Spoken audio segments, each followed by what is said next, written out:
Meu amado, que o Senhor seja contigo também neste dia e a palavra de Deus seja anunciada a você e através de você também. Espero que você esteja tendo um dia maravilhoso e que continue assim, por causa da presença e a bondade de Deus, tá bom?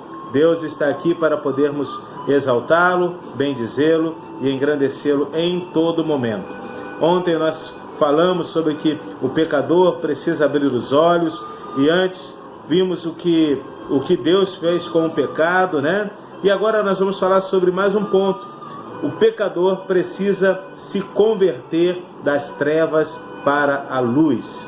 O texto é o mesmo de ontem, que nós lemos em Atos, capítulo número 26, versículo 15 a 18. Eu vou fazer novamente a leitura com você, para que você possa acompanhar comigo, tá bom? Atos, capítulo de número 26, do versículo 15 ao versículo 18, diz assim: Então perguntei, quem és tu, Senhor? Respondeu o Senhor, eu sou a quem você está perseguindo. Paulo está falando sobre isso. Eu sou a quem você está perseguindo. Agora levante-se e fique em pé. Eu apareci para constituí-lo servo e testemunha do que você viu a meu respeito. Do que também lhe mostrarei.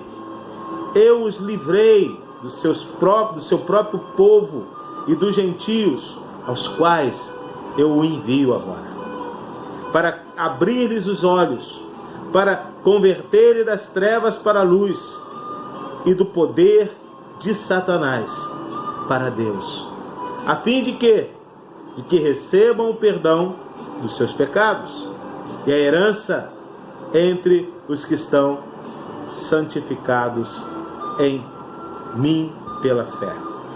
Paulo está aqui realmente mais uma vez mostrando aquilo que está contido naquilo que ele foi chamado.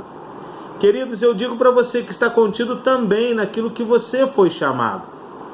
Você foi chamado, como eu fui chamado, como nós fomos chamados, para podermos pregar o Evangelho de Jesus Cristo, para podermos viver uma vida diante da presença de Deus, na dependência do Senhor, em tudo, não em parte, não numa metade, mas em tudo que estamos vivendo. E agora, o segundo acontecimento na vida de uma pessoa que precisa ter Cristo, que precisa ter a sua vida, do pecador que precisa de Jesus, é ser convertida das trevas para a luz. Uma vez que os seus olhos estão abertos, agora ela pode enxergar o seu pecado e ela precisa agora converter-se, precisa abrir o coração para saber que está andando em trevas e precisa andar agora em luz. Querido, toda pessoa sem Cristo, ela está em treva. Não importa se ela é muito religiosa, não importa se ela é muito prestativa, não importa se ela é muito honesta, não importa se ela cumpre com todos os seus deveres e obrigações, isso é normal.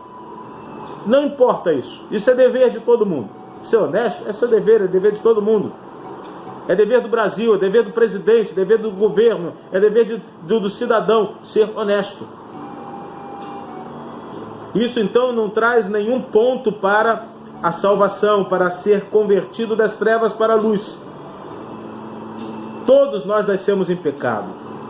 Nós temos esse gene do pecado original, através de Adão, do erro, do pecado que ele teve.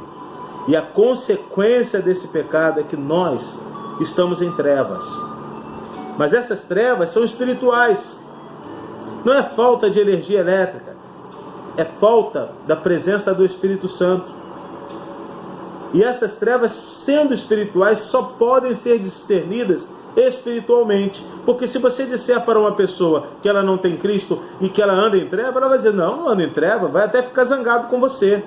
Não é uma boa forma de você evangelizar dizendo, pecador, se converta, você está em trevas, você vai para o inferno. Não é a boa maneira de você evangelizar falando isso. Existem outras formas disso. Mas como uma pessoa pode se identificar se ela está em trevas? Como é que você pode identificar e saber se você está andando em trevas?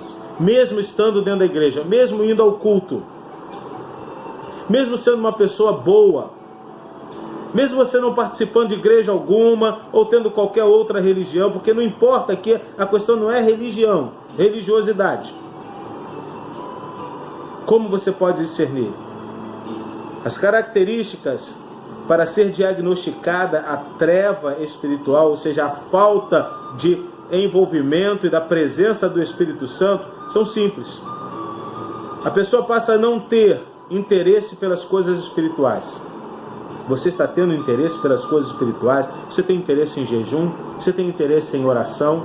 Você tem interesse na leitura da palavra? Você tem interesse em ouvir a mensagem? Será que isso não te cansa? Será que você não fica sentindo sede toda hora que você está dentro da igreja e quer, eu tenho que sair, quando na hora de estar num cinema assistindo o filme, você fica 2 horas no cinema? Quando você está assistindo um jogo de futebol, você só para no intervalo depois de 45 minutos e volta rapidamente quando começa? Será que na igreja é diferente? Você sente sede, vontade de ir ao banheiro toda hora? Pois é. Então são coisas que a gente tem que começar a analisar na nossa vida. Será que isso acontece comigo? Outra coisa que também pode acontecer entre essas situações. Ela não pensa, aliás, ela pensa que entre ela e Deus está tudo bem, está tudo tranquilo. As práticas que eu tenho, meu relacionamento com Deus, está tudo bem entre nós. Quando na realidade não é bem assim. As práticas que nós temos e muitas das vezes nós buscamos não são as práticas, as coisas espirituais. As coisas não andam tão bem assim quanto nós pensamos. Nós não temos o desejo de buscar Deus. O que temos o desejo é de buscar uma festa. Às vezes estamos envolvidos.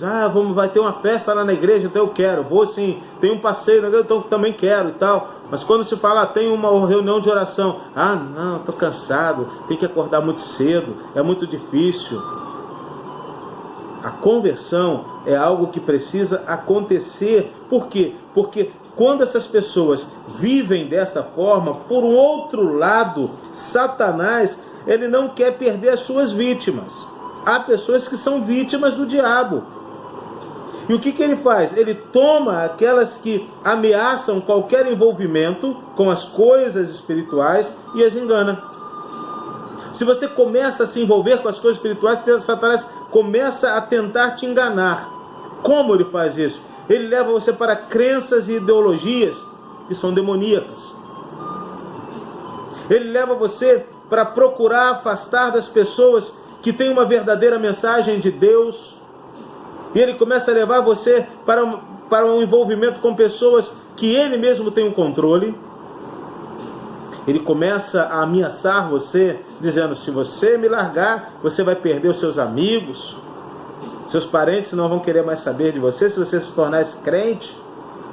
E há pessoas dentro da igreja, exatamente assim, sendo enganadas, colocando confusões dentro das igrejas. Mas essa coisa que o pastor disse não é bem assim, esse negócio de dízimo não é bem assim, esse negócio de fazer de oração e jejum não é bem assim. Esses dias eu estava escutando alguém falar aqui de jejum e estava dizendo que o jejum era, mas eu precisava estar num lugar muito diferente, porque o ar que eu estava era meio poluído. Gente, você está no mundo. Você quando faz jejum, você está no mundo. Mas é que eu me envolvi, eu ouço funks que passam nos carros. Você está no mundo. Você não tem que sair do mundo para fazer jejum. O dia que você não estiver mais no mundo, você não precisa de jejum. O jejum é uma arma de guerra, um combate espiritual que nós precisamos ter. Mas as pessoas querem ouvir outras coisas. Não é bem. Faça um jejum para você poder até mesmo perder um pouco de peso, porque é bom para uma dieta, e é uma dieta envolvida com a vida espiritual. Mentira! Se você fizer um jejum pensando em emagrecer, você vai engordar. Sabe por quê? Porque as coisas não são materiais, são espirituais. Então, mais uma vez, nós podemos concluir da seguinte forma: Precisamos estar cheios do Espírito para ajudar as pessoas a terem uma convicção de saírem das trevas. Paulo nos afirma que as pessoas precisam de conversão, e conversão é mudança. Você está indo para a direita, você muda para a esquerda. Você está indo para frente, vem para trás. É mudança, é transformação, é conversão. É como você pegar o café e o leite e fazer uma mistura homogênea, e aí essa mistura homogênea agora tem um nome, convertido em café com leite. A conversão é aquilo que Jesus fez, transformou água em vinho. Mudança. Você precisa mudar. Eu preciso mudar. Nós precisamos para quê? Para que tenhamos um Brasil transformado, mudado. A começar por mim, quebra corações. Que Deus possa te abençoar nesse dia e te dar muita paz e alegria. Tá bom? Oremos. Pai querido e amado, em nome de Jesus Cristo eu oro por esse irmão e com este meu irmão, talvez com esta família reunida sobre a mesa e olhando e ouvindo agora esta palavra, esta mensagem, orando comigo agora. Eu abençoo essa família, eu abençoo a casa que eles representam, eu abençoo, ó Deus, a vida, o trabalho, Senhor, desses irmãos. E eu te peço, guarda-os e proteja-os por causa do teu poder infinito, a tua misericórdia sem par. Assim eu te peço e te agradeço, pedindo ainda mais, continue falando aos nossos corações. Em nome de Jesus. Amém. Que Deus te abençoe rica e abundantemente. Até amanhã, se o Senhor permitir. Um abraço.